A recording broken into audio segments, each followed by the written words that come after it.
Right, I'm delighted, thrilled and delighted to be here with my good friend, fellow professional Diana Powley. A joy to see you. And you too, Rasheed. We don't do this often enough. We don't. Really, aren't we blessed to have this in South East London? Definitely. You've given the game away now. I was going to say that we're in Marbella, Saint-Tropez, on your Cannes retreat. Yes, yes, yes. But no, good to see you.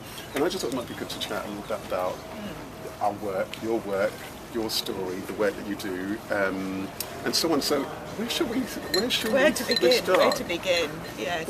Well, I guess that your work is as a hypnotherapist, NLP hypnotherapist, also a Reiki healer, and NLP, EFT, EMDR. Yeah. So lots of letters. Because people don't know anything about the letters exactly. or anything. Just tell people a little bit about what it is that you do, and lots of things people might think, oh, hypnotherapy, or that sounds spooky, or scary or exciting, or even being controlled by someone. That's the usual thing. Am I going to cluck like a chicken, or run around, or is she going to read my mind?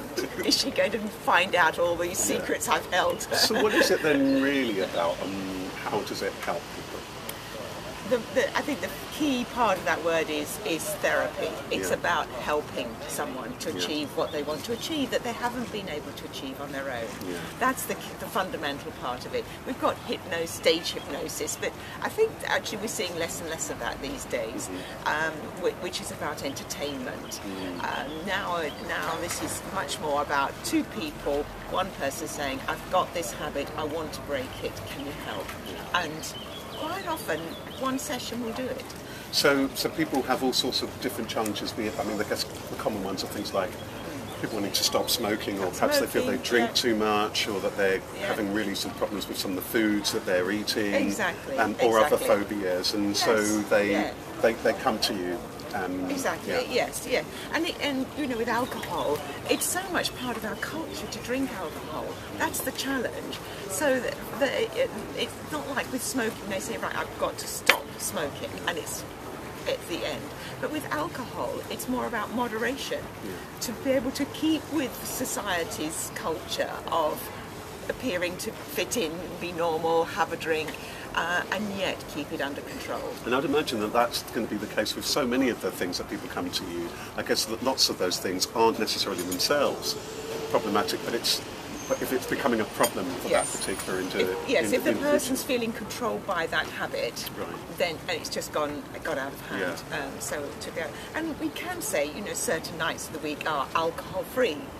Keeping the language in the positive with good NLP stuff, and perhaps it was just weekends and socialising. Great, and that's already great to hear, because I would imagine that sometimes when people think about habits and breaking habits and so on, it's either I'm doing something now and I'm going to stop, or I'm going to radically change. Exactly. So it can vary. It needn't be that, and I guess that's good news for somebody who's unsure. Or Exactly, and the same goes with food.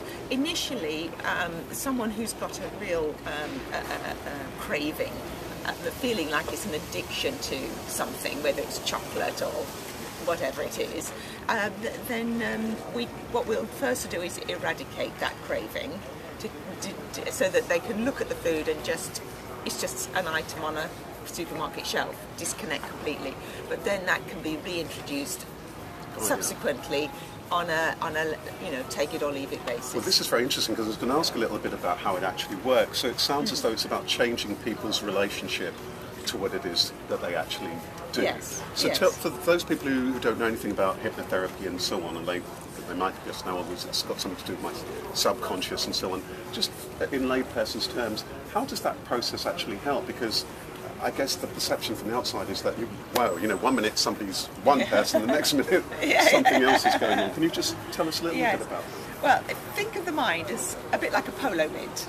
You've got the outer part is the conscious part.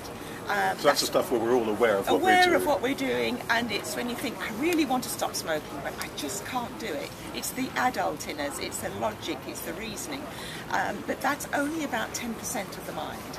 The inner 90% is the unconscious part, which has got all our automatic behaviours, all our habits, whether we want them or we don't want them now. But at some point, we have hypnotised ourselves to have that, or we have been hypnotised as children. We've just become habitually doing those things. Exactly. And so be it behaviours in terms of how it is we're acting at, be it in terms of mindsets, approach to life. You know, when we're very small, say up to about 4 or 5 years old, we're like a sponge to whatever influence is coming to us. If it's positive, fantastic. If it's not so good, and then that becomes an imprint within us.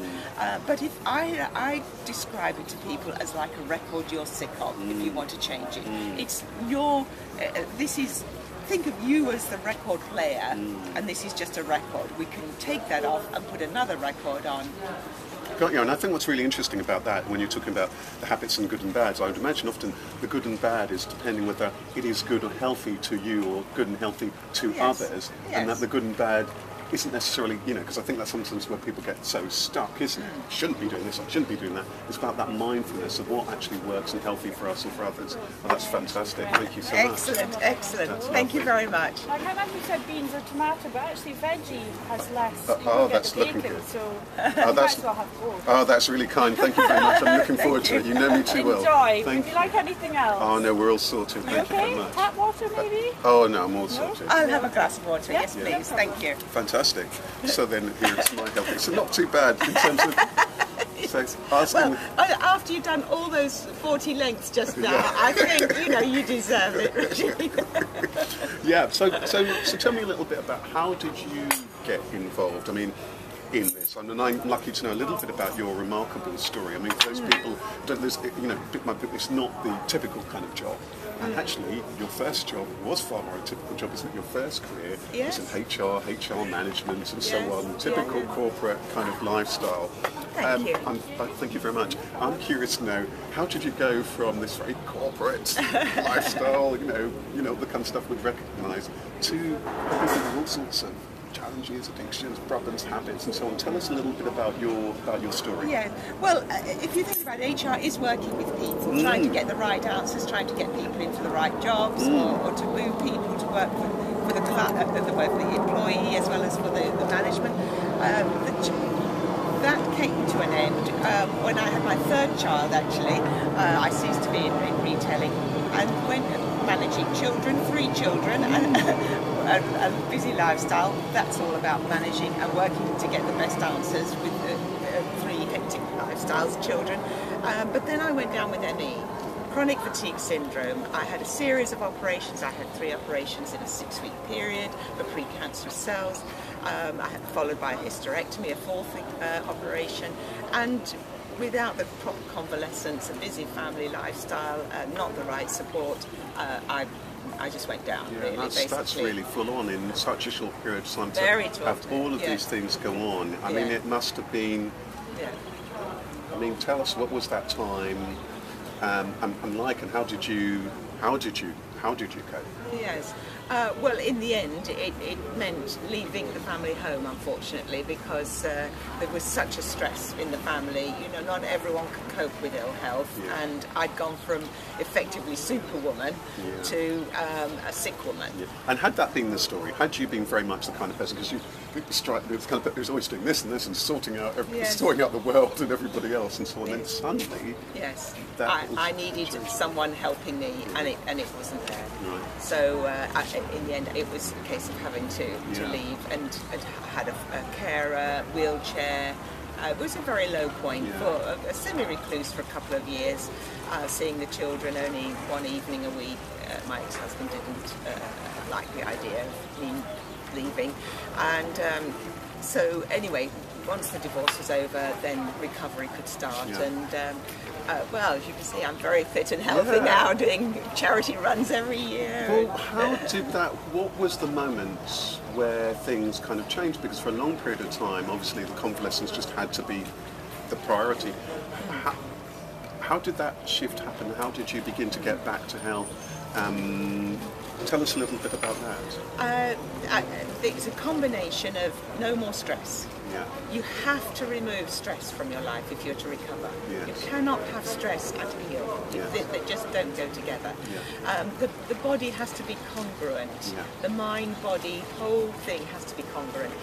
So the combination of no stress, having a calm, peaceful life, pacing myself, and the right nutrients. I had some wonderful supplements. The aloe vera, I'm an absolute convert on that.